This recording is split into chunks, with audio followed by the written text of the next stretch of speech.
Hey everybody! We managed to get a camera going for the first time in a long time. Uh, Welcome to Materia D, where we play D&D our way. Um, I'm saying a lot. Okay, let's focus this in. We play D&D our way. We are on session 178 of the Crass Menagerie story, our mainline campaign. Level 16 still, for those that care about hearing the level of my players.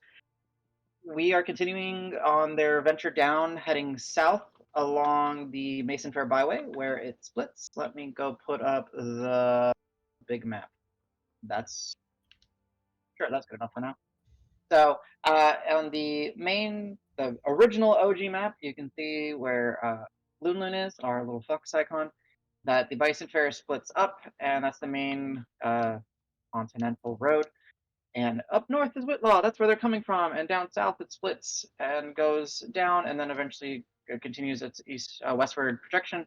And that's where they've been heading, down to the ruins of Greenhill. There was a whole arc and whole campaign that took place in Greenhill, where it once was a strange kind of hodgepodge of all manner of different shaped buildings and materials put together, slapped together on this little outpost that became a thriving city along the River Sly, where there was a thriving windmill type of industry because of all the hills were able to catch all the winds, and there was abundance of different resources being brought in from the River Sly, taking all everything from the forest and the mountains coming down, and then the lush, fertile swamplands, marshlands, etc., fishing and all that.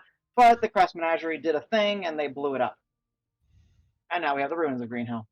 And yes, I am portraying them as the bad guys. No, they're not the bad guys. They did their best that they could to try to stop a dark ritual that was going on. That was the kind of story time to kind of help my players also remember, because they touched on it fairly well. It was the chaotic entity known as the Mad Titan. It managed to influence its way into the occult that was worshipping and was established by as hag that worshipped their progenitor, the Hag Mother, that was banished many, many thousands of years ago in this area.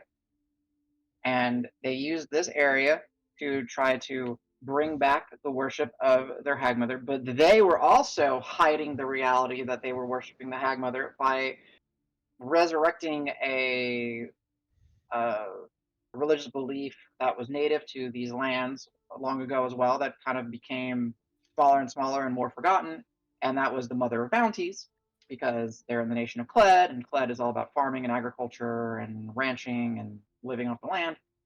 So it was the Mad Titan pretending to be the Hag Mother, and then the worshippers of the Hag Mother pretending to be the Mother of Bounties, and then they were trying to siphon worship and prosperity and faith and potential from those worshippers that were worshiping the Mother Bounty, aka the Hag Mother, aka the Mad Titan. Anywho, a big explosion happened. The city is ruins. They did manage to get a lot of people out and survived, and now there is an outpost known as Green Post south of the ruins.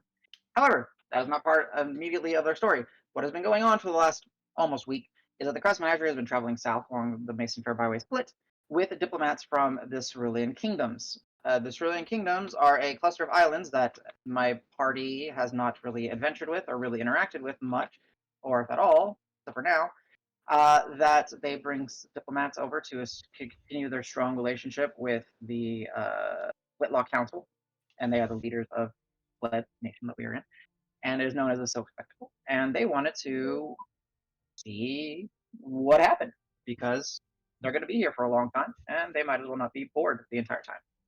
So with that, there's been story time and reflection, and the Crass Menagerie has kind of regaled them with their tales, because Ofuma really wanted them to join his council guard, Ofuma being one of the council members for Whitlaw, as it was a kind of a power move and a flex, and it was also just kind of for the Menagerie to get some more exposure. And the Menagerie have told these diplomats their adventures in Pine and Harbor and in Greenhill and some other elements as well. on the last day of travel, where we picked up on our last session, the road, the Mason Fair was damaged. It's like something subterranean had disturbed the earth and kind of actually physically damaged the road itself. And it turned out that it was onkegs that have become active in this area. Onkegs, if you're not familiar with D&D, are just giant insects that spit acid and then have acid for blood, and they ambush predators. And really, they're a threat for regular people and cattle and livestock and the unexpected. But I mean, come on, Crass Menagerie. It was easy for them to deal with, and they allowed one of the diplomats just to have some fun, getting hasted, and he's the marshal, the war council, the representative of war, I should say. He got to swing his blade around and stab, and that was that. They continued down their journey, heading south, quickly dealing with the Onkeg. However, not able to really repair the road, they kind of went around it. They felt fairly confident that they cleared the immediate area of threat. Ben even went so far as to send a couple of sendings to allow Mort, his brother, and Tej, former cleric member of the Crass Menagerie, to know that there's Onkeg activity, and just to keep an eye out and an ear out to see if there's any activity of Onkegs in the area, because as mentioned, they are a threat to the everyday people. So we're picking up. It's up to my players. It can be the next day. It can be that evening. It can be whenever.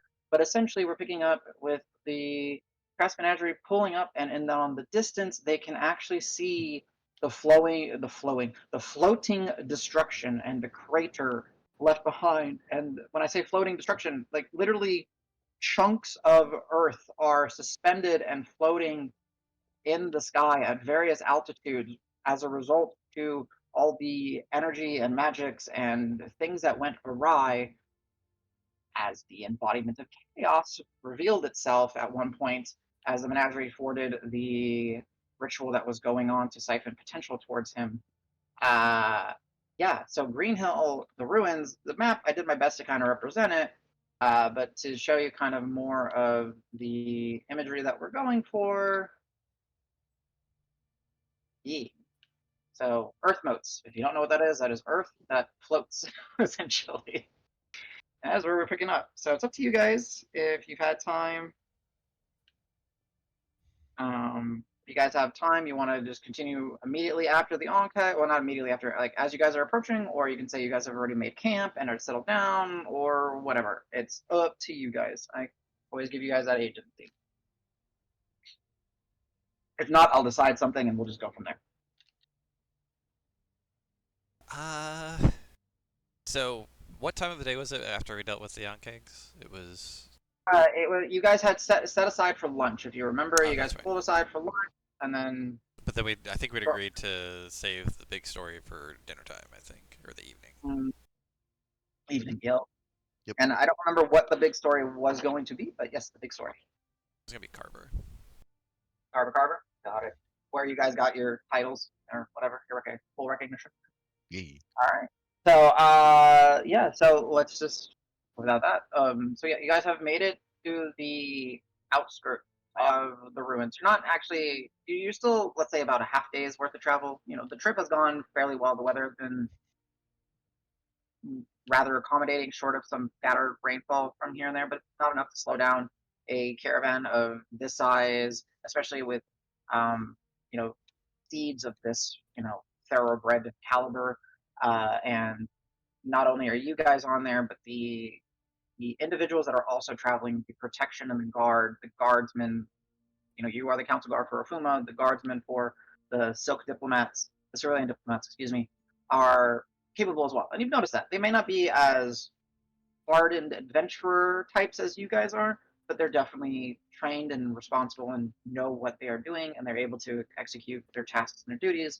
So the road and the trip has been smooth, and that 5 to 7 days has really come closer to 5 days because you guys have made pretty good and exceptional travel.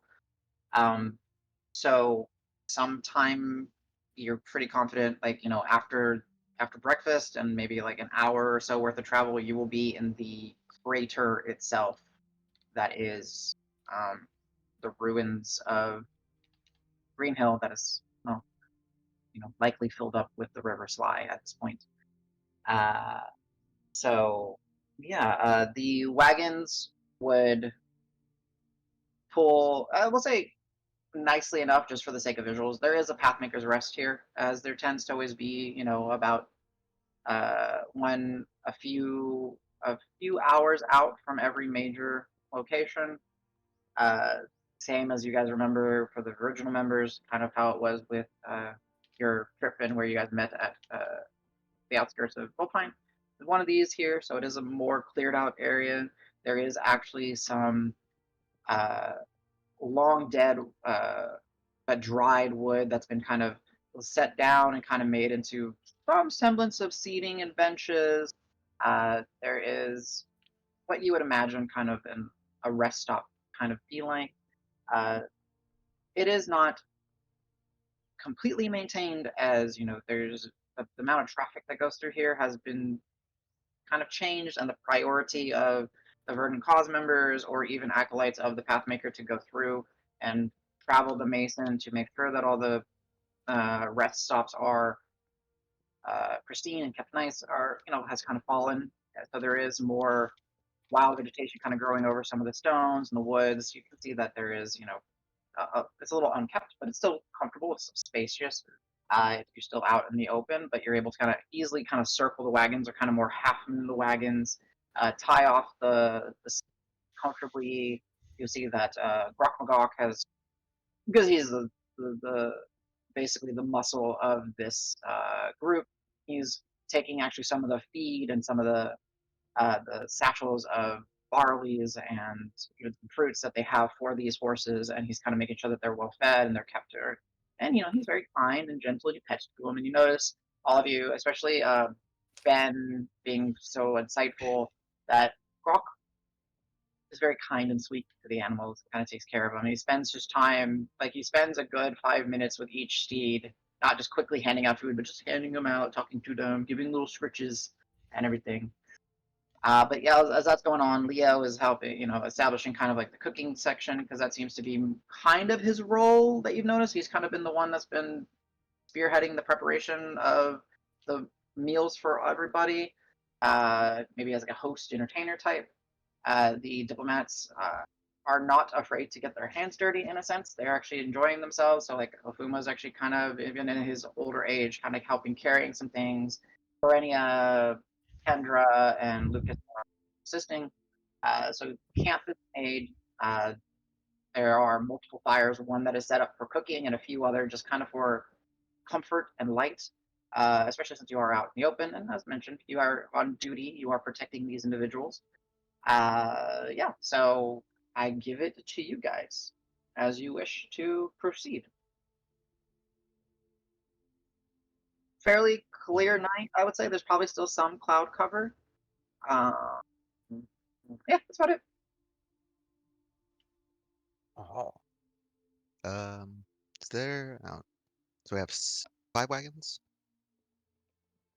The four wagons for sure. There's Four, right? one for each diplomat, and then the supply wagon. And Leo has just kind of been in the front wagon that is Lucas's. Okay, okay. So Lucas, Berenia, Kendra, Keiko, and then supply wagon. I'm gonna go for a stroll. Wander off. Uh, Maybe 200 feet behind some trees and summon Loon Loon a little ways Nobody away from look. the caravan. Yeah, just distract him. And I know it makes a big shiny light. I just need him to not look that way. There's a heavenly chorus, and just be loud with your what distraction. Okay, thanks, thanks, thanks. Uh, I try to walk up nonchalantly, sure. I will whistling. just as so.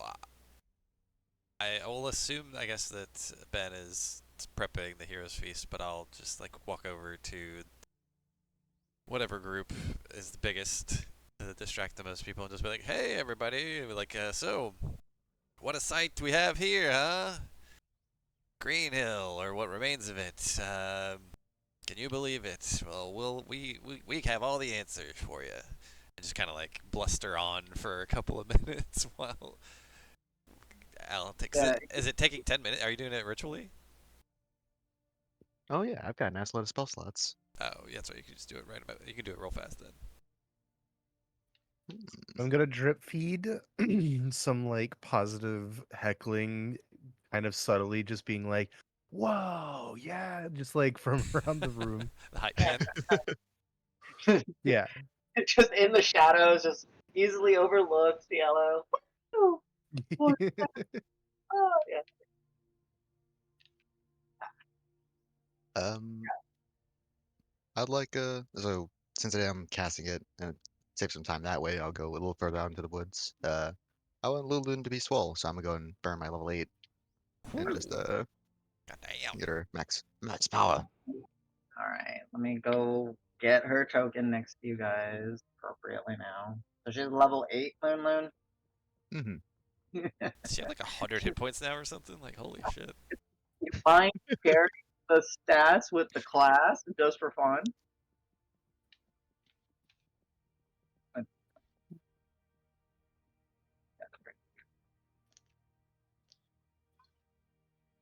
Wait, someone. So Oh, what's Pebble. that? There's Pebble. Yeah, all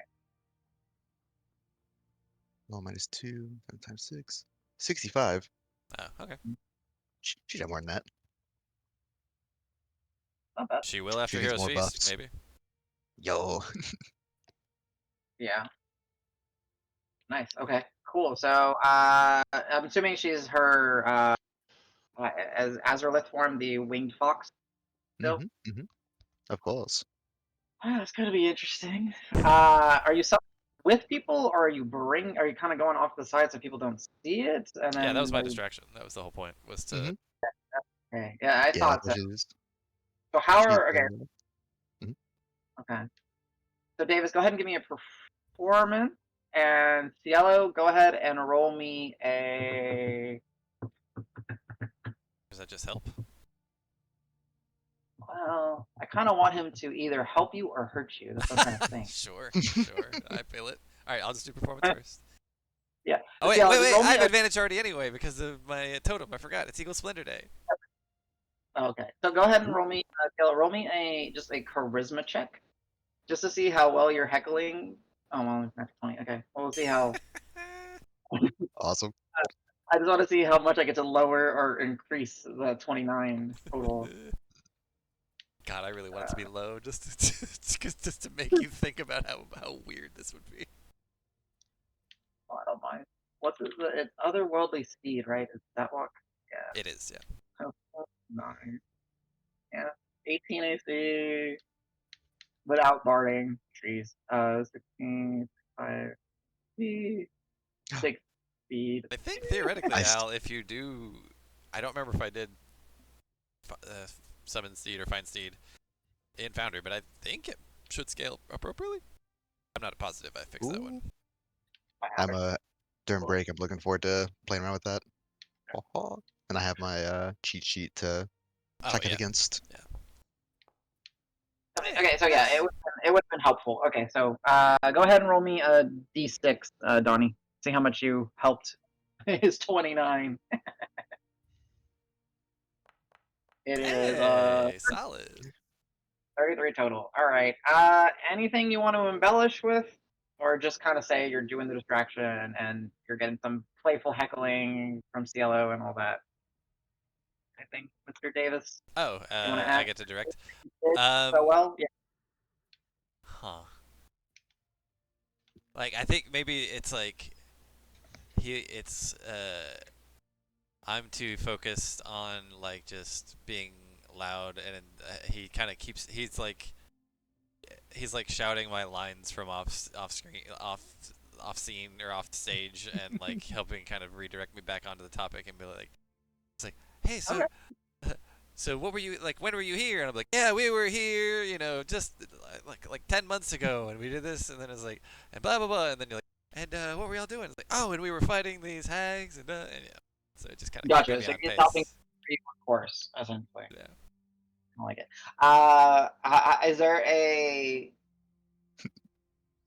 Is there a how do I want to put this? Can I throw out one thing? Yeah, go for it. As Davis is kind of off to one side of the amphitheater, kind of talking to everybody. Yeah. He's the only one facing the right direction, so he sees this big magenta light kind of in the Yeah. distance. Even in the night sky, it's like That's my question. I kind of you kind of fed into it. So, is there a cue or a way that Davis would introduce Al, or how is Al making his? mm, I should discuss this with the group prior. Nah, I'm we do our best work improvised. I was gonna leave her in the forest, and on a cue, I would ask for her to jump in Okay. to present Let, herself. okay. So, all right. So distractions are going. Davis is as the sun is setting, and the two moons are becoming brighter and brighter in the night sky. You got your campfires lit. Davis masterfully distracts the audience, let's call it, from noticing this pulsating, radiating magenta light as Al is bringing Loon Loon back from the Fruit Loop dimension into the material plane. Then you kind of stash Loon Loon away, and she's like, "Aw." She wants to meet new people. You get the. She's So been also, I've been in the the Fruit cue Loop is gonna be dimension the for purple years. fireworks. So long. I yeah. do like little purple, like presentation. Like Okay. this one's. You're not colorblind, are you? I forget how foxes work. I trust you. She's like, But this will be the cue. Yeah. and like she kind of gives you a big old wet lick. Ah, And she's not ah. truly a fox, right? She's this Mhm. fantastic form. She's just acting, and she kind of wiggles her butt down, gets all low, like, and just waits. And you see her fold her wings in nice and tight, like, and then Ah. she looks at you, and then she kind of unfolds her wings a little bit, and kind of flaps them, like that's your permission, and then she folds it back Well, in. well, when the time comes, yes. Ah. All right, so she will Ah. make a grand flying entrance. Got As it. she. I'm gonna ruffle the fur on her neck. Oh, I hope that's a good bet. Okay, cool. All right, nice. So yeah, so Loon Loon is effectively hidden because no one's expecting anything. Davis says due to the distraction. Yeah. So Al, you reapproach. I'm assuming you walk on back, or what's the next? Yeah, I'm walking to the crowd and nonchalantly observe Davis. I wouldn't flag him down or anything, so whether he notices me or not, he can keep going. I'll give you a look. It'll be kind of like you and I know this. Like it's from our performances. Like you know that like it's a kind of what's up? What's going on? Are we doing this or what? A big toothy smile. And then I'll say, I'll well, yeah. on that smile, I'll be like, so, but who better to tell the tale than our very own Allegretto? And then I'll bring you up. Oh, me? Yeah, I'm in. Yeah, don't be so modest. And because of the really good performance and everything, you just find it's kind of interesting. You find the diplomats and the Cerulean guards. They just kind of like clap like it's an actual event. Like, yeah, woo! They kind of, but it's like not. It's actually natural and they're into it. And then Leo will go, "Now this is going to be great." And it's like all. As I'm passing Davis, I'll say this feels like an award show. A what? This feels like an award show. I haven't gotten this kind of applause in a while. I don't know what an award show is. Uh, when you win a competition, we'll talk about it later. Okay.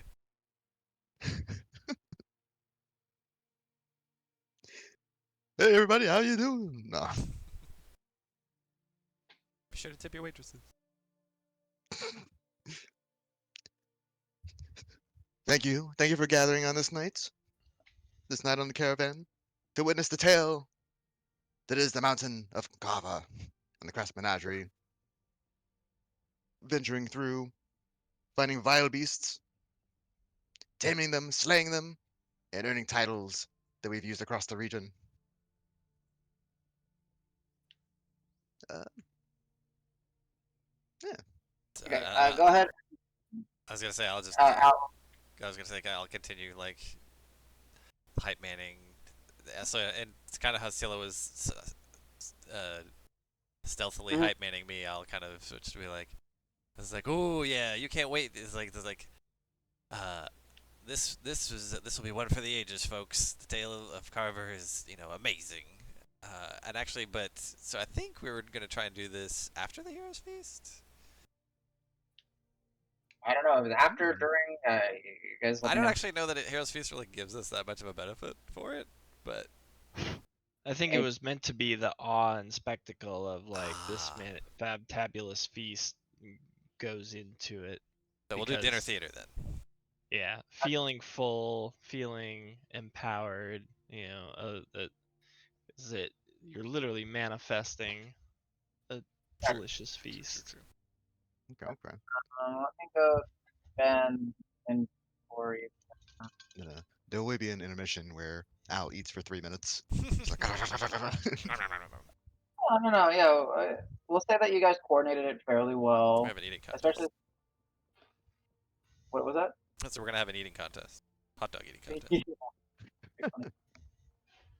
Um, I know he's got the component, but I don't see it in his thing. Yeah, I don't know. I know that I he haven't had looked it. at people's inventories in a bit. He did specifically.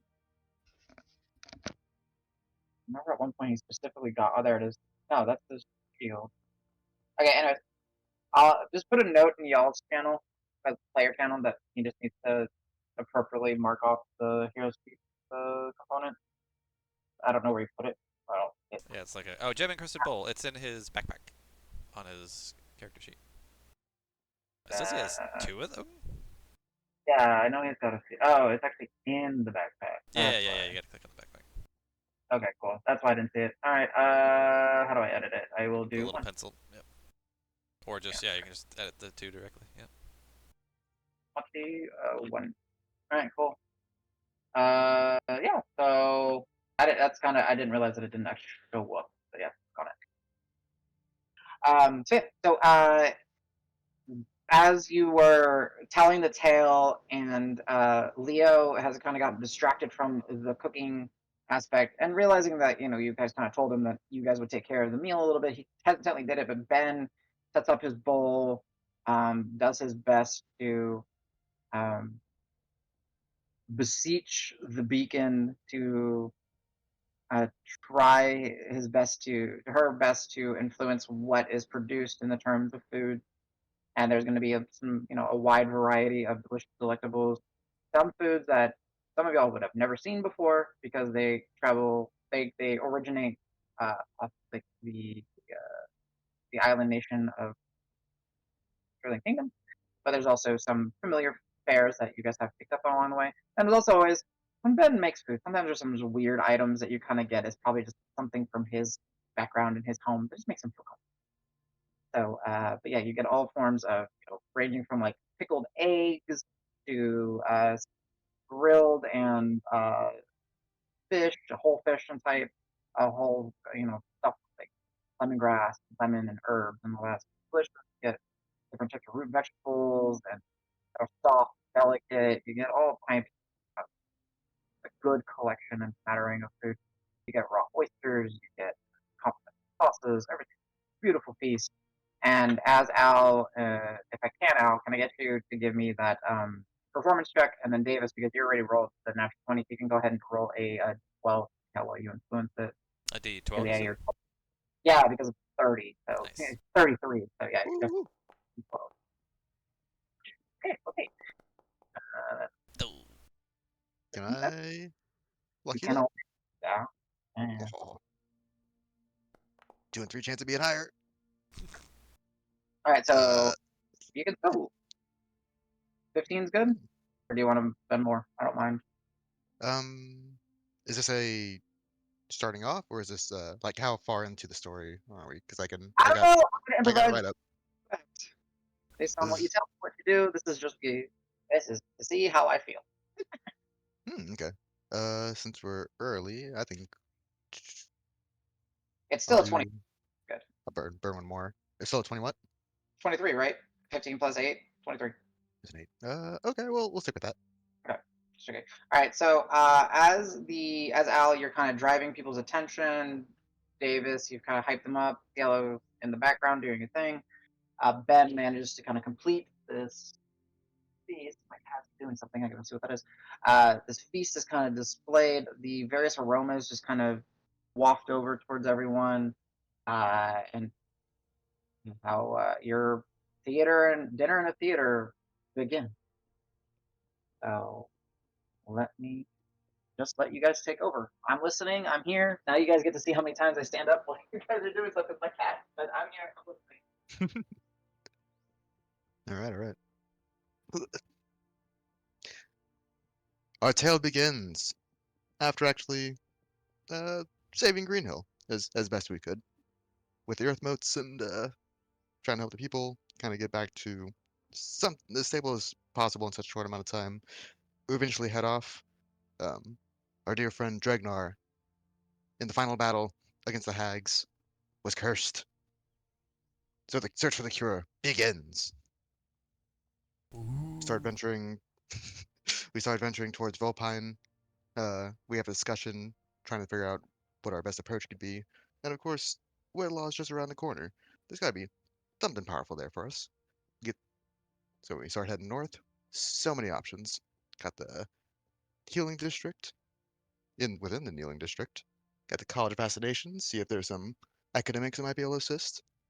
I believe we peruse and hit up both. But we do get a path forward from the College of Fascinations, a little doctor checkup.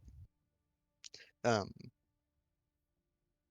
there's ancient dark magics going on with this curse, so we need ancient dark things to kind of seal it, to kind of pull it out of them. So we're tasked. I believe it was a hellhound skull. Yeah. Massive. At least that's what the doctor tells us. And I'll be like, we call them Fire Fangs. Fire fangs. There's definitely going to be not ornamentations. What are the? Do I get like a talk show host like drum set like, hit it, Johnny? There Embellishment, I guess. I you guess go. I'll call it. musical. Yeah. Let's see. Let's see. Um, Shop with eye. Designing a curse into a skull. I'm trying to find details on the eye. What was the eye? The Oh, eye. Seal the curse, lift the curse, capture the curse. I believe we were given an eye, which to use. yeah. Did we find that later? I'm looking it up. I'm letting you guys drive this. Mhm. I was going to propose that we had it all along Oh, until Basilisk guy. something It comes was up. a Basilisk guy. Ah, that was another part of the hunt. And another terrifying creature. Wait, was that part of Zara's menagerie? No, that was a canyon. Okay, valley. I remember that now. Oh, another fierce creature to slay. We required a basilisk guy to pull the curse, steal it from within Dregnar. Huh. So we had two massive, dangerous creatures to go find and hunt. But where are we going to find them? Where else but near the Snoring Mountains? Um, various ranges nearby, just south of Volpine. The Great Crawls. Great goals, thank you. We recall Dregnar has a dream. A dream. His dreams have always guided us in the proper direction. Um, but he does see visions of the Snoring Mountains. Um, Speaking of the glaive of time long past, we keep this in mind as we venture. It's questionable. It's dreams usually are. But oh wait. Well, yeah. So our adventure, we hit the road again, and towards Volpine for a day or so, just passing through. Uh, Find We meet with Morgan. Morgan takes us into the Great Crawls. yes, we pick him up in Volpine, right? Yep. He works for the Hammer something that I can't remember now. Sternhammer. He's Sternhammer. a friend of His Stonehammer. friend He of. works. Okay. Oh, he works in the general. Whose general store? It's Dexter cake. Good Dexter. There you go. Yeah, so that's where I made it purposely a little bit confusing because he's best friends with the owner of the competition. Ah, okay, okay. Mm, They're tricky. child- I Yeah. don't think I had put that together. Yeah. So again, it's not necessarily something you guys fully, explored or anything, but a little DM insight is yeah. So Morgan and Erna Sternhammer are childhood best friends, and he works The not blacksmith. thankfully for the competition or not like a sleep. It just he needed a blacksmith, and he's very good at blacksmithing. He went to the top. Oh, That's fine. But his family, he's from the tribes in the Great Crawl. Yeah, and he is one of the ones that is more socialized and lives, and every once in a while is a guide to go meet his folks. If that makes sense. The Vashlands. yes. Let's put these there. One for this group. I got my tribes there. Oh ho. Hmm. So we end up at Volpine. Find a good friend. The hell, Morgan. I just wrote it down. I'm like, where did I put? What did I just write that? Good friend Morgan. A Goliath. Working as a blacksmith in the town. But he comes from a nearby village in the Grey Crawl. So, as someone familiar with the area, uh, he offers to guide us. We convince him. Ah, he wanted to visit as well. Hmm. Ah, He is, he has something to do uh, there. if you remember, is he? Do you remember? I'll kind of help you. If you remember who he's related to, I want to say it was a chieftain. hmm? Close, Oh, but no. in the Vashlands. Hmm. No, just in general, there was someone that recommended him for a reason because they knew him. Oh, someone in Whitlaw recommended him, I think, right? Joel, the healer. Oh, So Joel, Joel, the that's right. head of yeah. So Joel, Hadriel's he friend, yeah. Joel's yeah. okay, cousin. Yeah. Yeah, so Joel, like how Hadriel is the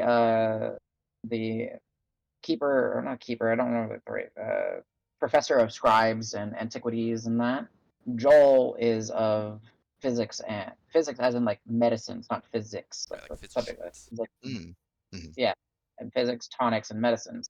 So that's why you guys went there. And then Joel was like, "Well, I can get you a guide." And you guys, "Oh, we know this guy actually." Ah, Like, okay.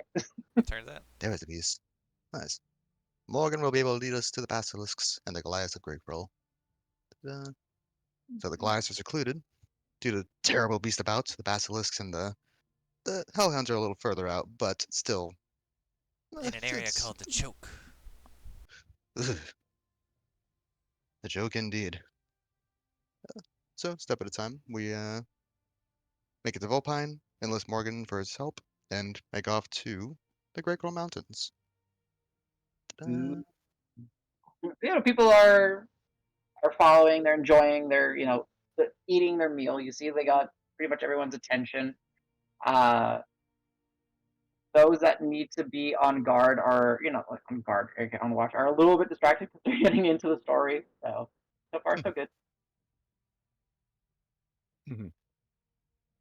Uh, Make it up to the Great Crawl Mountains, learn a lot about the culture and the tribes going on there. It's a whole system of three tribes that don't go to war. They're working together pretty well. Um, they're each unique, kind of help in their own way. Um,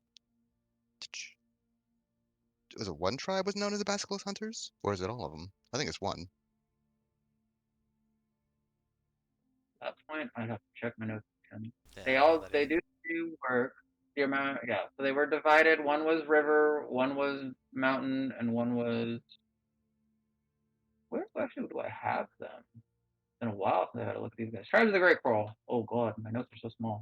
The Great Sasa revealed they're also master apothecaries and brewers. A delightful part of the adventure. Yeah. So Ents, located near the top of the peaks. They are the wind face. They're also known as the wind face of the Hmm. Great Falls. They Main. have the infamous Sky Readers as Yep. Yep. part of their clan. Okay. And then home, which were the tribes of the large bluffs within the heart of the mountain range, and then you had the Vash, Ash. which were of the rivers, and they are all working together. They have their separate paths and separate things, but yeah, they're all known for surviving off the lands, and because the lands are so rich in basilisk, they have all adapted hunting styles and everything to deal with them. They were ideal hunting for the task. I am labeling those 3 as tribes of the Great Scroll because I just saw those words and I was like, what do these mean? So, Fantastic. Yeah, the Vashlands are the rivers that run through the mountains. These 3 tribes work together. Um, we're able to fend off and fight against the basilisks in the area. Mastered the art of hunting them. Uh, I say, occupation. go ahead. I was gonna say, as Al's kind of seeming to me building up to the basilisk fight, I will actually call up. I'll motion to the menagerie members, asking for like 2 or 3. I'll just kind of like show like give me like 2 or 3. Come on, and so whoever wants to come up to join, we're gonna kind of like play fight to show like some action stuff. Yeah, yeah. This is just to interrupt your. We'll get to that in a second, but this Sure. is now DM quizzing players. So Al brought up something about like apothecaries and that. Do you remember something unique about their architecture? This is for a DM's inspiration. The question of the group. You're being quizzed. I'm having Have a wee bit. Al is aware that their stonework is potent, all things considering. They desire to turn hides, leathers, etc. into stone. Sturdy Yeah. Just to material make like these stone. material transformations are known as cruel, crow, crow, Crowcraft. Crowcraft. crowcraft. Ah, Remember what they used to do that. You guys got the answer, so yes, you get Stone the. elixir. That's what I have. Yeah. So what they're uniquely able to do is because they are so adept at hunting these basilisks, and basilisks, there are different types. Some of them use the eyes to turn things to stone. Some of them use saliva. It just depends on what it is. They are able to make the elixirs, and they, rather than have flimsy huts based off like the other things that they hunt, whenever they get a hut and they got a building established how they want it to make it more permanent, they go ahead and expose it to the stone elixir, and it turns it from hide that can easily degrade into stone. mm, And that's why it was kind of this weird architectural that didn't necessarily visually make sense because it looked like teepees and tents, but they were stonework and stonecraft. Good job. Group inspiration. Go ahead and add yourself. That should be up to 3 now, I 3, think. yeah. Al will Right. definitely embellish that. Nothing like you've ever seen in your life. Looks like teepees, tents. You expect there to be soft leathers. Go touch it. Stone. It's all stone. How did they do it? Why, the basilisk, of course. Truly masters. Using every Anyone part of the monster. Anyone that's proficient in insight, go ahead and give me an insight check. Myself included. Yeah, You guys anyone? Okay, Al, you're. Unless if I say, fuck you, Al, then Alright. I keep an ear out for it. yeah. Still good to ask. I appreciate it. Ooh. 11, Oh, jeez. 13. I I'll do saw a better. 19. I'll do better. Oh, That'd okay. be Yeah, 29. one in that. Ugh. All right. Uh, yeah. So, Carl, as you're listening, something that strikes you because you're still analyzing all these people that you're traveling with. You're still kind of keeping an eye out on everything. You've heard the story, so you're not as distracted. You've lived the story, so you're not as distracted. And you're kind of glancing over as the diplomats are eating. And Kendra, at this point, just when Al's going on to like this architecture, you can see that she just kind of stopped eating and she's just thinking. And you can just see the gears turning in her head, and she's like, "I want to trade for some of that." She's super interested in their stone crafting or their stone elixir. Oh. Right? But yeah, Karas, you picked up on that. Like this is her shit. She's like, ooh, open trade with them. And Got it. just player A to true player, master merchant at work. I say player to player, we do know that one of Morgan's things was to help keep relationships with the Foxwoods, like, and specifically trade, but and they were concerned about lack of trade. So it seems like they maybe would welcome some trade if Karos wants Okay, to cool, use cool. that. Thank you, thank you. I knew most fell into the bucket of wants trade or wants to not be known by outside observers, and I don't want to get those mixed up. Hey, check out these guys with a stone elixir. Please don't They're pillage like, them. no, get the fuck out of here. We don't like people. Who are you? I mean, just from my notes, I have somebody saying that Morgan was to help, and then it's been some time since the last trade, and we have been worried. So. Yep. Ooh, good. So yeah, that's good. So keep that, and that is on you guys to pursue if you wish. Yeah, good job. But yeah, Nice, I'm to rewind back to so I'm beckoning folks up to ready for the basilisk fight. So if anybody wants to join, they're welcome to join. You know, as you beckon, Davis, go ahead and just for the sake of it, roll me a persuasion check. Sure. I got advantage on that today anyway. What? Hey, 21. 21. You have an unexpected individual walking. Grok Magok. Oh, is- hell yeah. Yo. What do we do? You stay. What do I do? I'll just motion to me, like, just wait. I'll tell you what to do. Okay. He kind of turns to everybody and just has a big grin. He gets all serious face. Nice. Oh. Anybody This else? is gonna get good. Yeah. Actually, I guess I can roll. We'll say Ben. Ben will join. Yeah, Ben wasn't a part of this, so yeah. Yeah. Perfect. So he's just being nice. He's just joining to help. Good old Ben. Gentle Ben. Oof. I can hear the battle on the horizon. Who else in the village to help us with this curse but the mighty Baba Yaga and her knowledge of curses and the arcane arts? She tells us it's not just any basilisk, not the ones with vibrant eyes. You have to find the basilisk, the one with the cloudy eyes, like Joel and the healers. They are known as the cloud touched or stone touched. Nice. The bite does the petrification. Do not be bitten. Beyond aggressive compared to the others. More willing to attack alone, even. We knew there was a threat ahead of us, but we had no other choice. To save our friend Dragnar, we had to press forward. Can I get somebody on the? That's not. If we had timpanis, that'd be badass. The bullet drums? What kind of drums you got? We got a djembe. Give me a war If you're drum. lucky, we have a djembe. Yeah. So we march into the valley and seek the basilisks. We'll figure So out the I will. Helons later. I'll start miming, like sneaking around, and then I'll kind of mime to Grog Magok and Ben. Just be like, kind of like, just follow me, just motioning to be like, come on, stay low, that kind of stuff. Oh. I'm useful on a shaw. I don't know what that is, but it's an instrument. Oh, a sham? I don't know what that is. I forget. I mean, I think believe a, it's a the bard string. thing looks like a lute, sort of. No, not like I don't know, like a guitar, sort of. A long sit-down guitar, if I. Yeah. Maybe with a bow. I don't think I carry one around with me, but if there's a one area, I'm playing it. Well, it depends because I think is it SHAWM? Yeah. And it's giant. It's like a pipe. It's a traditional wood pipe. It's almost like look at it's kind of weird because there's a shawl that's like a sit down one, and there's one that's like a pipe that you play kind of like forward facing rather than side. I don't know which one it's supposed to be. Fun fact, I don't either.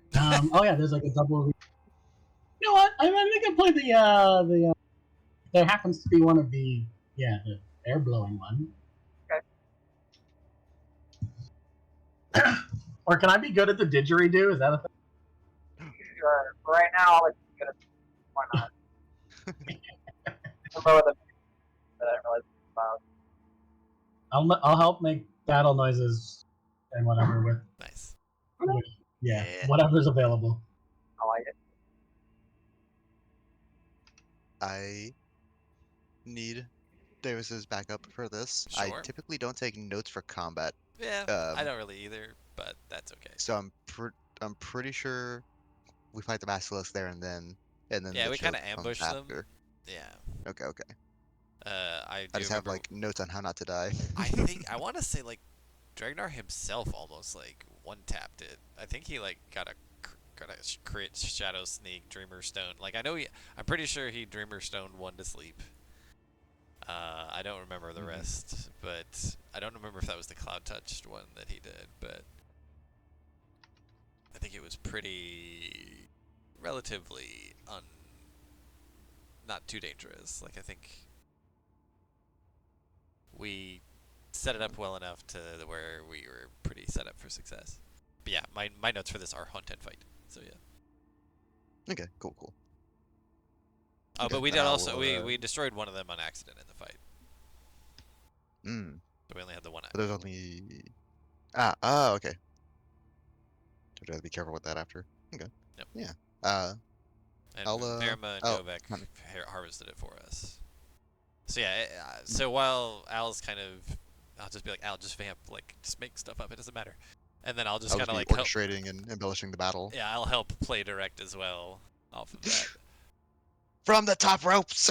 Yeah. And rock with the steel chair. Oh. It was rock with the iron shell. Hit it That with too. Oh.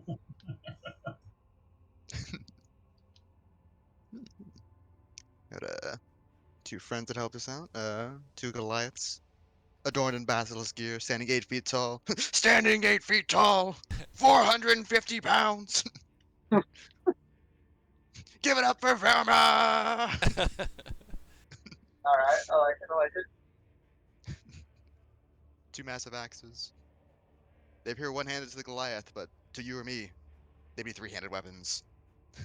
And then I'll look to Grok Magok and be like, well, no, they're smaller than you, but it's fine. But just go with it. He's like, okay, he hunches a little bit Yeah, smaller. exactly. Perfect, perfect. You're doing great. Love it. Yeah.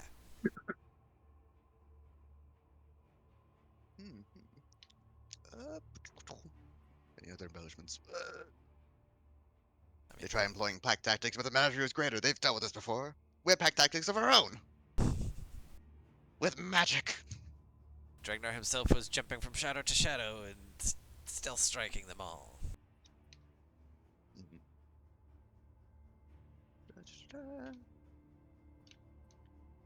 But alas, as the battle comes to a close, Dragnar, putting everything he has into the battle, falls weak afterwards. The curse is taking hold every time he uses all of his power, pushes himself, begins coughing up a thick black tar. We know we have to act fast, have to proceed with this hunt, conclude it as quickly as we can. With the eye in our grasp, we venture onwards to find the Hellhounds.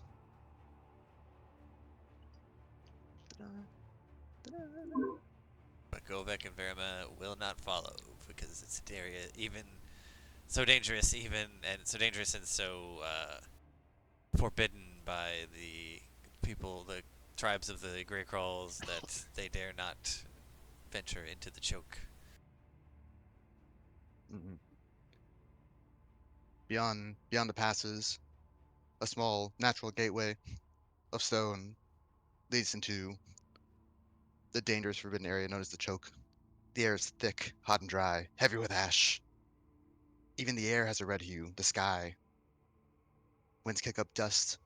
The howls of the crows rake your bones. Shivers from afar. Wild animals and plant life gone. We're getting to dreary desert-like territory. A place even taboo to the locals. As we walk through, there's some signs, some totems around, warning of the dangers ahead. Skulls. The ultimate sign of do not go here. Proceed at your own risk. Uh, Guides warn us a few things about the hellhounds who make our way towards the choke, but they do leave us before we enter. They will not follow. They attack in packs. There's no tales of them sleeping. Attacks can occur at any hours, hunting during the night even. Possibly affected by negative energies. Comes up in many stories and folktales. Some even say they follow a master. Ooh. Ooh. Al puts a flashlight under his chin and ooh. Absolutely evil and savage nature. I keep dragging my notes around.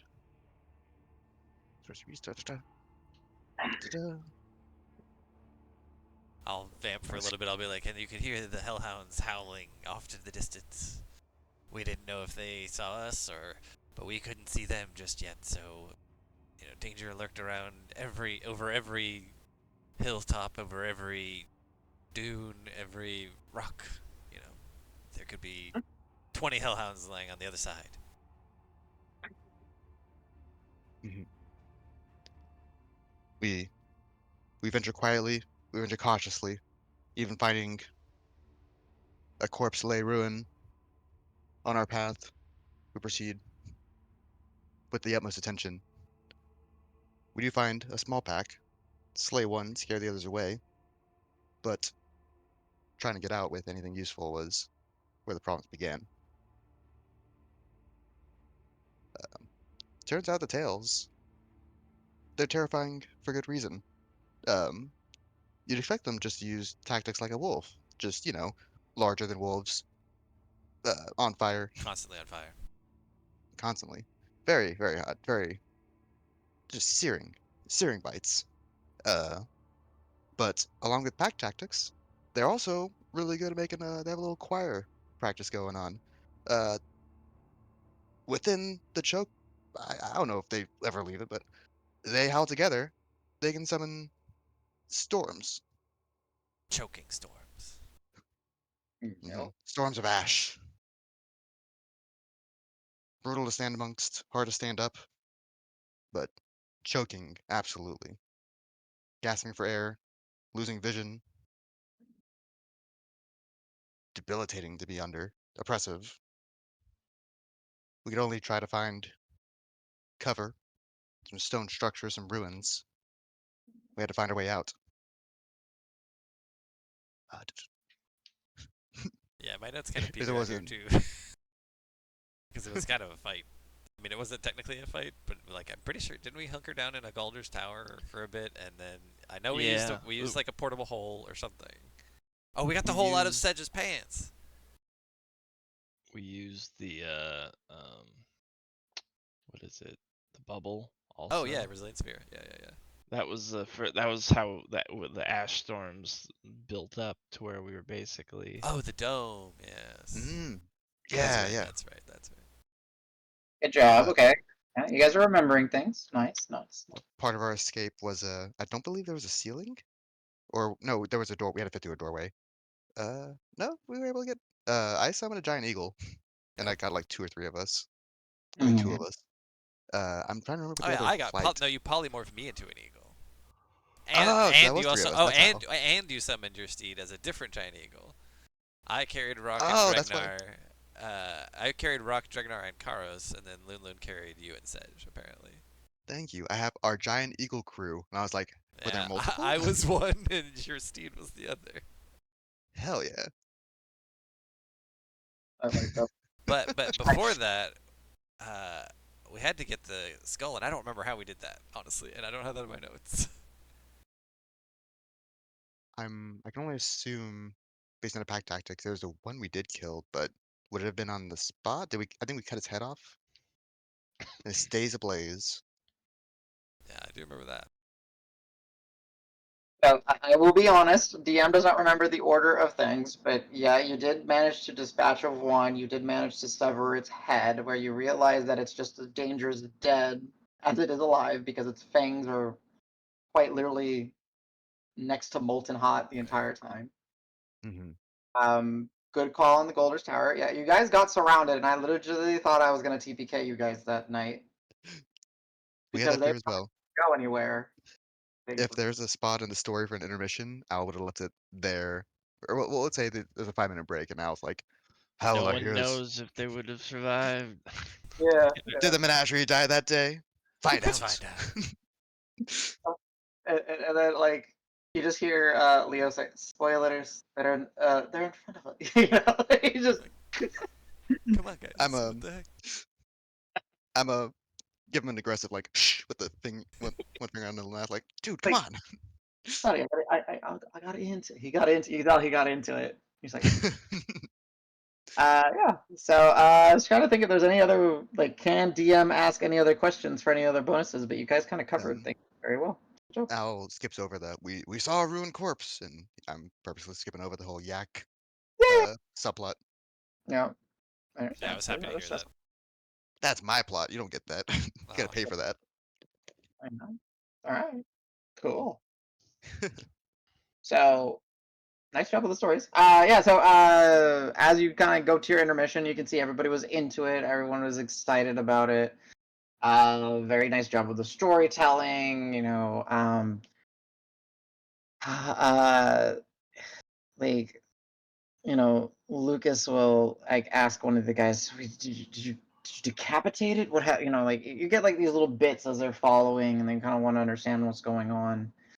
Al definitely like points, and Belle's like, yes. What do you? Yes, yes. Of course, we carried it. Decapitation. The skull, the head was ablaze still, as dangerous as ever. Um, Out of character, I think we used like a cape or something that was. We had to have something that was resistant. We wrapped it up. Um, and I'll get back to. And then we brought it to the village and said, "Please help us use this and curse our friend Dragnar." We exposed it for only a moment, and aghast the entire village. The curse, the taboo, that we would bring something like this into their village. we were told to leave. Mm-hmm. Very nice. I think you used Rock's Thermal Rider cape to cloak it up because it was resistant to. Rider. I think it was. I think that's what you guys used. Seems, I could be wrong. Seems like a good candidate. Sounds right. I just remember the multiple capes, and I was like, did we have one that did that? It was hot and cold. Hell yeah. Yeah. Nice. Okay. Let's see. Actually, that's a good point for an intermission. It's like we bring it back, and then they kicked us out of town. What You are we guys gonna do? Will they be able to No, heal you them? that was Who why knows? they thought it was taboo? Do you remember what they thought why it was taboo? It's okay if you don't. I'm looking. Let's see. We were promptly educated and directed out of town. They probably. I didn't write down the implications. Oh, it's fine. It's a minor thing. Wasn't it like that they're just worried that it would come? Yeah. Like it would expand the The reach of the. reach of the like a contagion all. or Yeah, because if you sort of remember, and it's fine if you don't, at one point the choke itself was not the choke. It was a beautiful mountain within the Grey Rules. You guys now know why it's the choke because of your recent adventures back in there unwillingly. But at one point, it was just a beautiful part of the Grey Pearl Mountains. You guys know that because of the failed experimentations, thanks to the Decolite, causing that portal to remain open, causing the choke itself to spill out, it changed the landscape and it changed the environment, and thus the inhabitants of the Great World, the tribes, they watched this mountain turn from lush greenery and like this beautiful mountain into a barren badlands of a mountain over decades. And because DM to players, because the source was the portal, it could only spread so far before it dissipated. That's why it never spread beyond the mountain and that remaining area.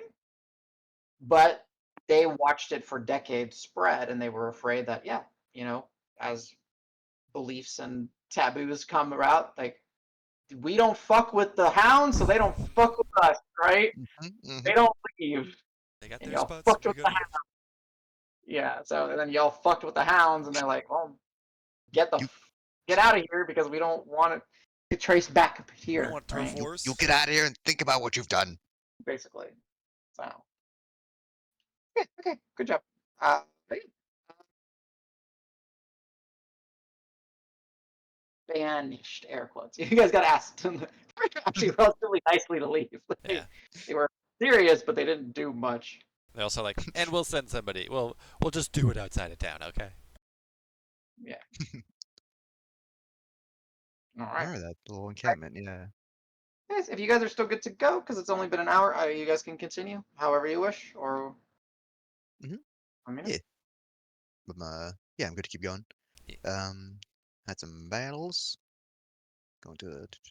Kiana comes. Kiana comes to say hi to us. The healer.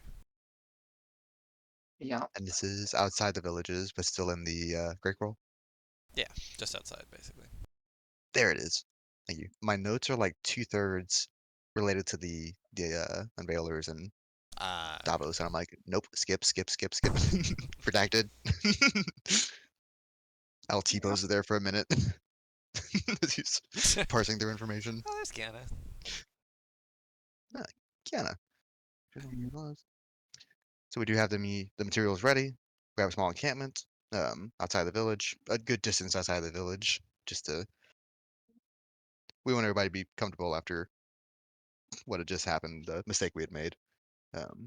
But time is still of the essence. They do send out one of their healers, Kiana, to assist us. We lay out the cursed items. Dregnar's not looking good at this point. I believe he's been unconscious for quite a while. Da-da-da. So we finally begin the ritual to extract the curse. Ta-da, ta-da. With our 3 ingredients, the essence of basilisk, the fangs of the hellhound, and the blood of the victim, we begin. What? 3. I get the curse invisible. I will just tell you, there's a little bit of a side quest at this point with like the riverway with no fish. I do have a bit about Sagwin. I can remember. Okay, so it is a side quest. I thought we were just passing through and we're like, ah, protect! River's Edge, kind of wild left eyes. Pebble of Scout, no fish. Oh yeah, there's And there's some folks that went missing near ba the river. baskets are left. Yeah. Uh, because remember, It was a little hard to pick that up, Adam. What'd you say? I said no. Good job. I'm putting their captions on now. Remember, I gotcha. I think either Kiana was in trouble or she notified us about that. So that was, yeah, a step before she was able to assist us. Okay. Well, she had Good call, started, good but call. yeah, we were interrupted by some tribesfolk coming up being like, help. Ah, thank you. Well, so I went down to the river, made sure everything was, nope, we definitely got attacked. It was not okay. Some Sagwin. Where'd they come from? Nothing practical made sense. Saltwaters are far from here, but they require saltwater to survive. Seems like they weren't here willingly. Perhaps by some ancient curse brought on by our taboo? Questions were arising and fingers were being pointed. We had to finish what we came here to do and leave before any other rumors were to spread. Watch our organization. It's unveilers. We get back to the encampment and try to begin the ritual once again to rid Dregnar of his curse. Kiana handles a series of crystals with gloves and tweezers, various tools and apparatuses. Da-da-da. Petrify. Oh, she had to petrify Dregnar to begin the process. The crystals are more concentrated than the actual gaze. These are other basilisk parts that were harnessed. I think it's just the essence of what basilisk venom, perhaps. The crystals were holding the power of the basilisk for sure. you want me to try to help you to remember what that was? Please, I feel like it's. I'm imagining just like a reduction. Hey, you said something right. So the cloud eye basilisk. So the reason why they become cloudy is because form in their eyes. Because And of then they what? lose their vision. You're far from your They- mic, I think. I'm echoing? There you That's go. better. The reason they become Yeah. cloud is because the cloud eye basilisks had those crystals develop in their eyes, and Mm. they would literally go blind. But the crystals were the source of the petrification process of powers. So, and they became so aggressive and so rampant. Think of it almost like a cancer. That the crystals grew into their eyes and grew into their brain. They became like hostile, feral, rabid basilisks, but they were extremely potent. So those crystals themselves are extremely potent. So that's why you had to get the eye so that you could extract the crystals to then petrify Got it. him carefully. And that's Yeah. fine that you didn't know that. That's where the crystal came from. And literally, they had to pop the eyes open and carefully extract them. And like those Ah. crystals would actually block the petrification, like because most basilisks petrify by gaze, but these guys are only bite. It Mhm. stops the gaze becoming. Right. Yeah, there's a weird little cancer kind of thing. So Mhm. Crazy. it goes to the brain, makes them hyper aggressive, yada yada. So So we get a Keanu surgically opens these eyes and extracts these crystals, more powerful, more concentrated than the actual gaze from the basilisk eye themselves. Um, this is used in ritual to uncurse Dregnar. We do. We use a petrified Dregnar. Yep. And hopefully, with her supervision, the petrification will be reversible. We're all a little not skeptical, but there's some fear in there. Willingly having a friend petrified in front of us, but anything to extract this curse. The skull is extracted. It'll act as the vessel to hold the curse once the curse is removed, pulled out from Dregnar. It's upon proper soul to heal the curse. And then there's a sticky ooze that comes a flowing. I might have two different entries on oozes. Because yeah, there's one It that came out of came. the Dregnar statue. A black sticky ooze came flowing out, and then it split off and became the thing that we fought. Yes. We fought Zarya. Ooh. It was definitely a battle. I didn't But it take was actually notes. like kind of a hybrid Zarya Dregnar Hmm. yeah, entity. Remember that down the open. with Dregnar becoming petrified, there was no place for the malice to take be seated. Right. So it was forcefully pushed out of Ejected. Ragnar, Yeah. and that's where it coagulated quite literally into. I think you guys dealt with Zarya, but she was like a goo version of Zarya, but she was able to use monk stuff. Yeah. And then Ragnar and his head, which you guys know as players but not know as characters, he had to deal with his nega, Right. Ragnar or whatever. Yes, yes. Yeah. It's a battle within his own mind. Yep. Didn't I accidentally lightning bolt like 6 people in a line right before that? Probably. Sounds That's familiar. where I actually remember that. If you remember where you did that, I will Oh, give actually, you. I remember where that was too. But It go was ahead. like the sewery area. Yep. Yeah. That was Zarya. before the first fight with Zarya. Yeah, that was a long time ago. That yeah, was before. yeah. That was So, before Phil the cameraman turned on Yeah. us. Paul. That was finger- a- Paul. Sorry, blind- Paul the cameraman. I was Yes, kidding. yes. Mostly blind lightning bolt that ended up hitting like It was guys. great. Like, I mean, it was mostly bad people, but I think you did nick Yeah. someone else. yeah. It's what they get for wearing metal. yeah. So yeah, just to do that. That was back in Green Hill. This was before he got. This was a long time ago. This is Before before this, we but met yeah, Dragnar's brought it brother. up. Yeah. So, but yeah, it was you guys found Zarya's hideout. I don't even think you guys knew it was Zarya's hideout at the time, and that was right before you guys fought all of her trophies. Wait, was Marb was still right- there? Yeah, the trophies. I remember that. I think Marb might have even Yeah. still been there for that. And wasn't slightly before that when we had the cloak and we scared that thief guy because that was. Yeah, I think that was before that. But anyways, yeah, going down memory lane, yes. And then you did get a lightning bolt that I think hit 6 things. There's a kill lot. 3 things. I know. I'm pretty sure you did like a well over 100 damage, which at that level was like holy. Yeah, just like, oh, okay, that worked. And the part that I actually do appreciate is the fact that you called it blind, because yeah, you guys were playing with vision and you did not see everyone down that line. And I was like, okay, they just have to be coming up this path to come intercept you guys. Yeah, you hit all of them. What if I just point my railgun over here? My rail gun. Whoops. Yep, good memory, good memory. Yeah, that's good. All right. But yes, so the petrified statue of Dregnar begins to cry and exude black ooze. Although I do have here in my notes, just this is not obviously part of the story I'm telling, but I have in my notes that Rock gathered some of it into an orb and shoved it away, stowed it. Oh Yes. god, that's on brand. I remember that. He put what had originally amalgamated out and put it in a resilient sphere and tried kicking it into the woods or something like that. Oh, okay. One thing I will also add to the story, I have a note here. New song idea, Where'd the Monkey Go? I'm guessing that was polymorphing giant apes, so Al will bring up giant apes in regardless if he was in every combat, he's bringing it up in every combat. And then the giant ape came in.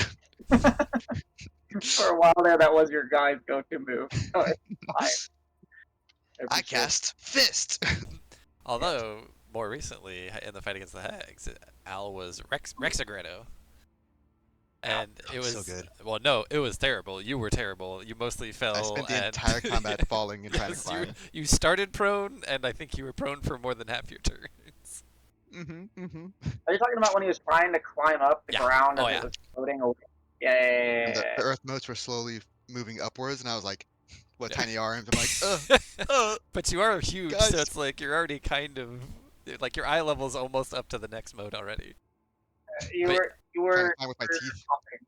Yeah, you were hopping basically. Well, my favorite part was like you something I don't remember. I think the earth mote's lifting knocked you prone or something like that, and you probably more like while you were prone. And then I just remembered you were just prone. all the split. My time. legs were split between 2 layers. Maybe. I just toppled. Yeah. But yeah, that definitely did happen. Yeah.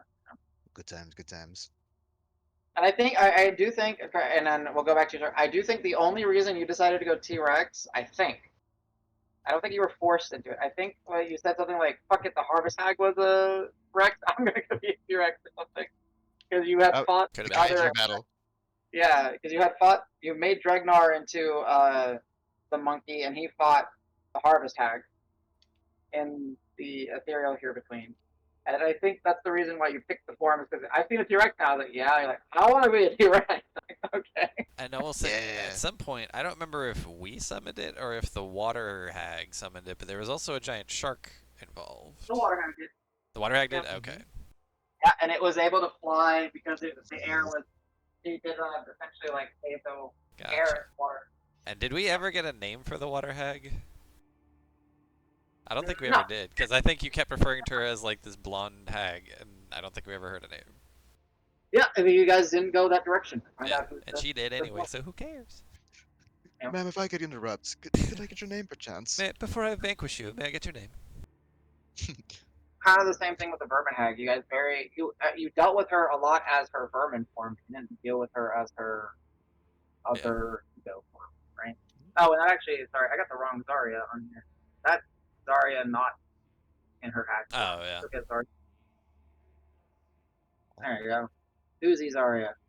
Hag form. There you Oh, go. Ooh.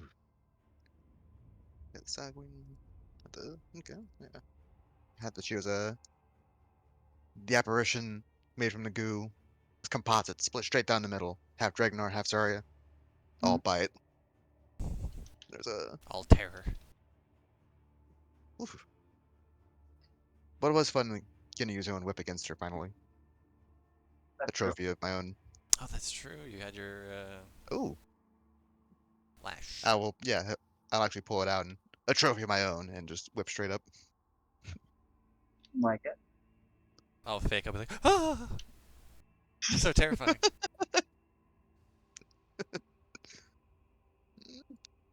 I don't have too many more notes on that, but I recall I think it's good. Dragonor finally comes back to Sun Petrified after we slay and seal the Guzaria. We reside her into the skull. The curse is lifted, the curse is sealed. Dragonar gets his normal form back. And besides being very, very tired, we've the curse is lifted.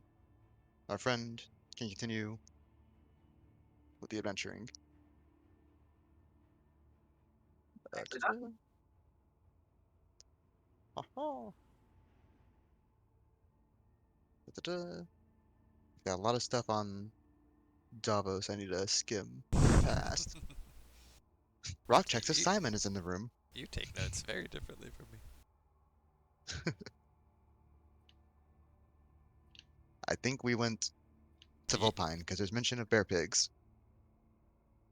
Yeah, You we did. did. Well, so And Bear Pig? you and Bear I, pig. first Al and Davis went back into the Holm settlement to, talk about what was going next. But then, yeah, then all of us and Morgan go back to Volpine. Mhm. Nicely done. Good recanting. Anything else that you want to cover in the Grey Crawl general? Some Oh wait, hold on. of the Says, tribes is people this? get the title of the messengers. I believe Morgan finally obtained the title of messenger, in which he's allowed to. No, he had it previously, in which he's allowed to leave settlements and serve nearby villages or towns. Glass and gnomes, common I combination. had a There were gnomes question. there. Go on. Kiana, I think, or no? Mm-hmm. Hold on. Let's see. I'm not sure if Kiana or Birch. Somebody gave Sej some. Well, I'm guessing might be prayer beads. Yeah. Okay, you remembered. Okay, that's cool. Properties that I don't Oh. remember if Sedge ever actually used. Yeah, Fine. that's why I'm looking now and being like, this happened because yeah. So Sedge got So See, Sedge did some Sej of the mural. Sun. This represents a connection to the land of and the land's reliance on the sun. Yeah. May these beads be blessed and So guide you in your prayers and endeavors. yeah. So I don't remember. I think it was Birch. It was Birch Kiana. was It's Kiana. Sorry, I was looking at two separate things. yeah. So because she was Sky Reader, aka look at the sun, look at the moon, look at the cloud, etc. She had a prayer bead that gave Sedge on behalf. And I don't remember if Donnie remembers it, but yeah, it had like a busted mechanic on it actually. If we find it, I think Sedge actually has the item. But essentially, he could choose to not fail concentration checks. I think Oh jeez. that was. I have to look it up on his other sheet. Let's see.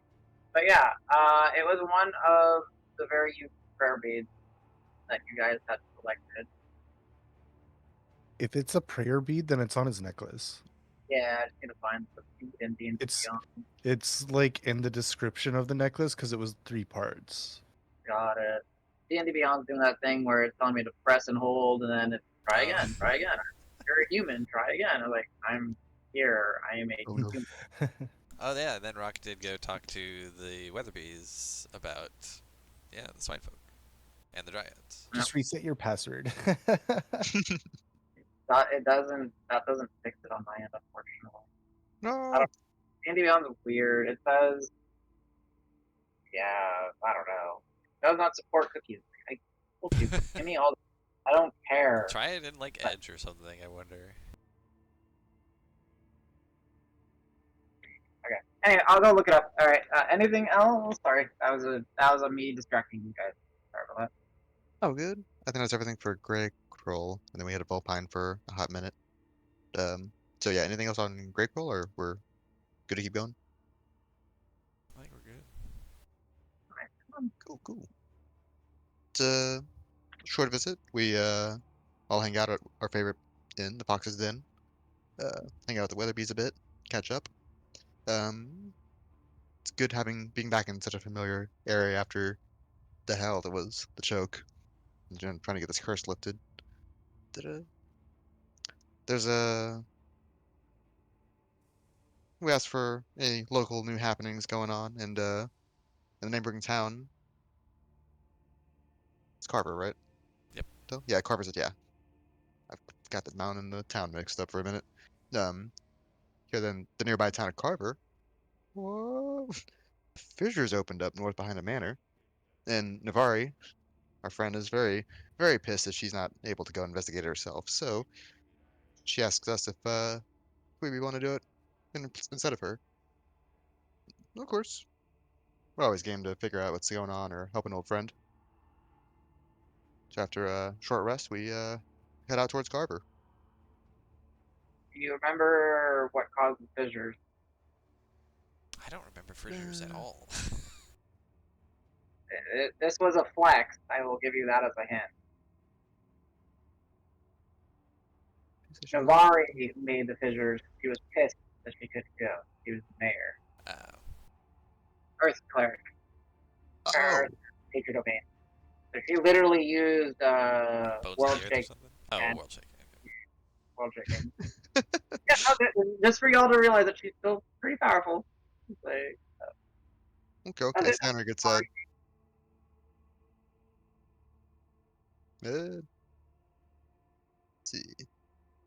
Everyone's named Bryson. Round for the whole bar. We level up.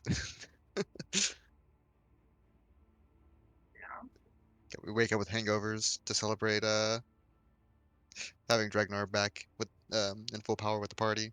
Um, so the morning had a late start for sure, and we were uh pranking a little more unnecessarily compared to usual. We eventually start making progress on the way to Carver, making our way towards Carver. Ah, we walked past the Travelers' Rest where it all began, where we all met for the first time. the Pathmaker's Rest. Yeah, yes. Mm-hmm. And he'll mutter, "Fucking bandits." R.I.P. Orbis. No, my boy. Always on fire. Always. You're my boy, Blue. You're my boy. All right, you guys are going this way now. Yeah. There's some shenanigans, of Um, course, such as like I have, and since it's almost Pride Month, it'll be Pride Month in an hour and a half here. Uh, Yo. Rock turned Al's color into Dragnar's Pridenar beard color. Yeah. Good Mm, old partner. Yeah. I forgot about the glorious. Prydar beard. Yeah. Oh, that shit was good. Yeah. It's funny how this is DM talking. You know, you create a simple magic item that would be potent. When you think about it, it's good for disguises, right? A comb that lets you change your visual appearance when the forms of facial hair in general. But No, highly And correct. considered. they make our shadow monk barbarian have a pride beard, and then later they turn it on. He turns it on another one of them, and do you remember what he did to somebody? Broccoli hair? Broccoli hair. Broccoli hair. Yeah. Full Like, size afro. Big puff. I think I'd that might wear have a been on this hat. trip too. I don't actually remember them. It was leaving Green Hill. Oh, okay. I skipped that part for a reason, Davis. No, no, Bad memories. And I no. actually, for a hot minute, I thought because this is when my hair starts turning orange, and I thought you guys Yep. were pranking me. Oh, but then you yeah. did use the comb to quote unquote fix it, or at least put it Oh, back to yeah. what it was before. Basically, you just fermented my hair. I forgot I started this early. Nice. I mean, as we're getting towards the Mm-hmm. at the time snoring mountain, soon to be roaring. Yes. Yes. Okay. Nope. Skipping that piece. Skipping that piece. No, there's no point. looks like We the time. say again. No, you're good. Yeah, I Okay. keep reloading the page to see if the cam fix. It's weird. The cams are very inconsistent, so it's unlucky. But Sorry, I didn't mean to interrupt. I was like, oh, I see it red to me. yeah, I And I don't know found why. treasures list. I put it in Foundry, or at least the beat. Oh, nice. We finally make our way into Carver. There's the outer regions of Soot Flats. We make our way into town. Past the glittering halls, the mines of the gem tests. It's various districts. Some beautiful, some a shadow of their former selves. But we do look for our contacts. Find the symbol of the Dusty Pick found on various carts on the way into Carver. Nice. Glorious town, known for its mining, great deposit of gems. Quick word got out of treasures residing. All the dreams of riches, everybody migrated over to get their stake in it. Slowly over time, of course, diminishing returns happen. Greed caused some to stay there welcome. The mines are still active, though shadow their former selves. But there is a third industry. Sorry, a rich soil industry. It's a dirty job. Massive quartermasters. Mm-hmm. Oh, the gym. More tails. Push up at the gym rush. And of course, with the tales of the great riches, there's also tales of the great forge masters who are able to create weapons. They're exponentially worth more than anything the mix of gems are worth. But all there were tales, or so we thought. We continue into town. The Snoring Mountain looms massive in the distance, neighboring the town. Da-da-da. We meet our contacts. First to our friend as Willem. I think he's the oldest of the brothers. The Gritmeyer family. The Gritmeyer family.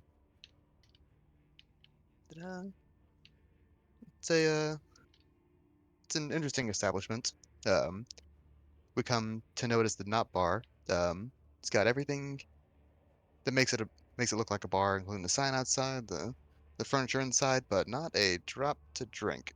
Also a So we gigantic deem it the tree Knot in Bar. the middle of it. That was there already. That was, yeah. Eesh. And a fine decoration, tree growing out the center of the living room. Small tree supports the roof. No sign to designate the building as bar. Da-da. Without anything to drink, it acts more of as a meeting place for surveyors. So Willem helps guide us along. Da-da. Meet is it Marion? Marion the Scoot Scoot. is, yeah. Cool. Marion by the name of Scoot. Ultra Blue. Da-da. My boy Blue. He ventures us around the mines, gives us a little tour, lets us know what's going on in town, what the troubles are. People are going into the mines and they're not coming out. Few missing person cases. Uh, Places they thought were safe are no longer no longer such the case. We got Scoot. We got there's I know there's a description of their injuries somewhere here. Yeah, they were bitten by kobolds, apparently. Allegedly. Allegedly. Chomp chomp. Oh no. Big Yeah. fight. They claimed it was the kobolds. Hmm. If only there That's was all. other things that would bite. Yeah, nonsense. Nothing like that exists. We. Sheesh. How do we find out that is the? We'll just use ourselves as bait. Seems like our I strategy. genuinely don't Something remember we how we do. found. You're talking about how we found out that the tools were mimics? Yes. Yeah, I know. I'd have to read ahead. I know Lady Estra is the one providing the tools, so, huh? Hmm. I wonder I think I just why. summarized it as nonsense, crazy stuff with the upper shelf, and I was like, that's not descriptive. Good job. Okay, so without jumping ahead of your notes, because I thought it was funny, and I remember the player that Oh, actually Kairos figured it family. out. Yeah. There we go. Yeah. Yeah, I don't remember. Like I You remember. were trying to shave the piece of the wood pick off. That's right. You tried to like, you tried to like. Yep. Oh yeah. Yeah. I was like, these things are acting something suspicious about this shit. So Yeah. smart. He's such a smart kitty. Yeah, I was like, oh, he actually played to his strengths. That's perfect. Yeah. So, digital mimics were the tools. Good job. Are we, Yeah, and did then we we I will tell kept. say, them about the mimics?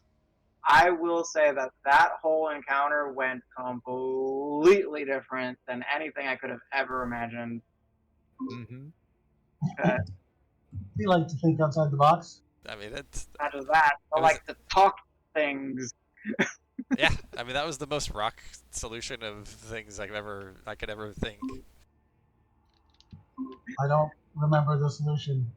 We made friends with the mimics. Oh, that's right. Yeah. And they're like, I just want to go home. And we're like, oh, we can help. Yeah, Or Rock said that. and then like we found a bridge and we're like, is the bridge also like a mimic or something like that? And they're like, yep. Or like I'm it's like, a bunch of oh, them or something. Many together, yeah. And I was legit like, if y'all would have, the way that my brain thought of it, and then this is fun, is I thought, adventures being adventures, mimics are scary. Oh no, people are going away. These mimics are clearly the reason people are going away. Let us kill the mimics. And then y'all would investigate further and then see that there's a bridge that leads further into the mines and there would be more scattered tools and y'all would, check out the tools and realize that these were actually real tools, not mimic tools. And then you guys wouldn't think anything about the bridge and then the bridge would try to kill you. Yeah, but we did. No, I know, but you guys did good. Like, it's gonna be this whole thing. The bridge comes to life. Y'all have to do like checks to stay on the bridge and get across, or fall Could have been pretty down, cool. and all. I'm a little sad we Nothing. we didn't. I'm a little sad Well, we well- didn't get there, but Yeah, that sounds fun. Can we do that for funsies? yeah, right. yeah. We could at some point if I remember to do it. But yeah, the whole encounter would have been like you guys needing to either get on the other side of the bridge, or get back off the bridge, or the bridge would just straight up start dragging y'all down into the pit with itself, Oh god. where you're falling and fighting a hive of mimics essentially. And then I don't know what was going to happen after that. I mean, it just depended on where you guys landed. I'd be kind of tracking how far down you guys went. Scorched earth. Yeah, my notes say Rock cast telepathic bonds and we all talked to the mimic. So like I didn't realize we had a group chat going with the mimic, but we did. He says he just wants to go Yeah. home to the dark. I think that make a good part of the story. So if we didn't discuss prior, like, hey, by the way, don't share that part. I think I would share a bit about the mimics and Rock Yeah. making friends with them. Well, I mean, what Our I master of figure, diplomacy.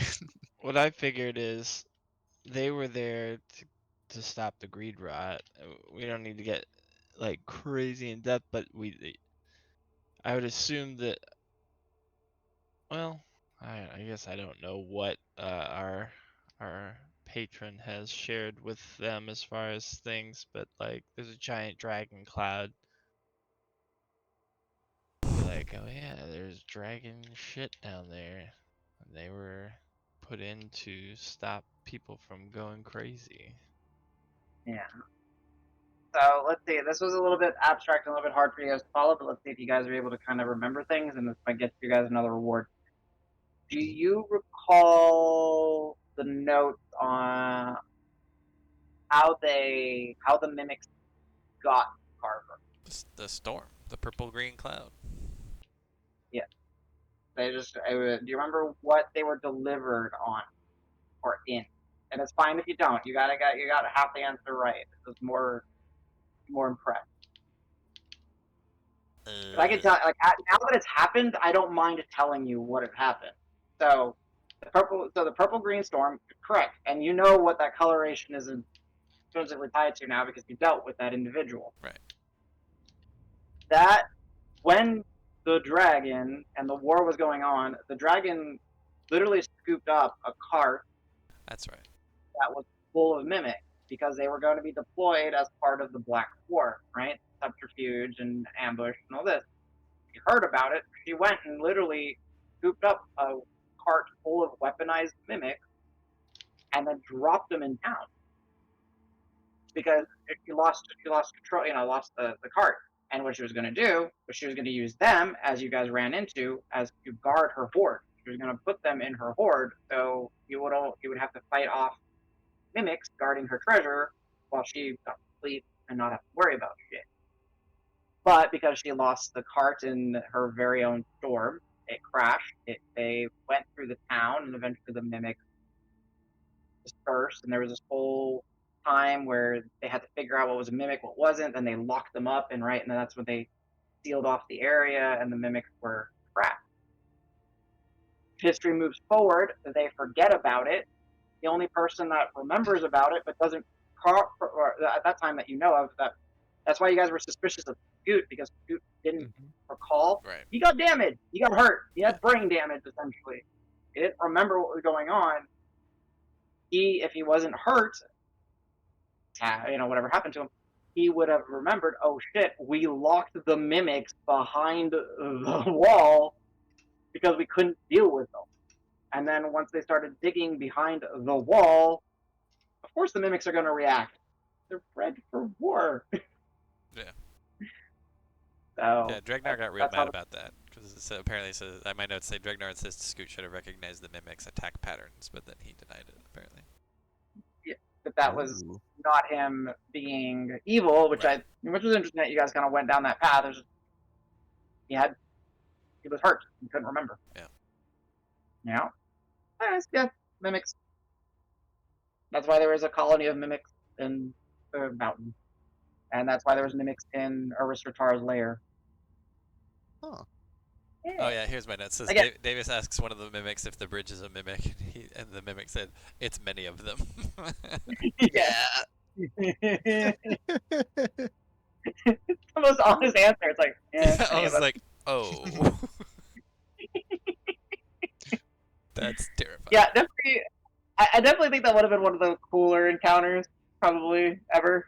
Like, That's we why can you always, make friends with mimics, right? yeah. So, Some of yeah. my best friends are Alright. mimics. Yeah, we were good friends. You know what? My armor is mimic. Hey, knock knock. He just wakes up. Yeah, what's I up?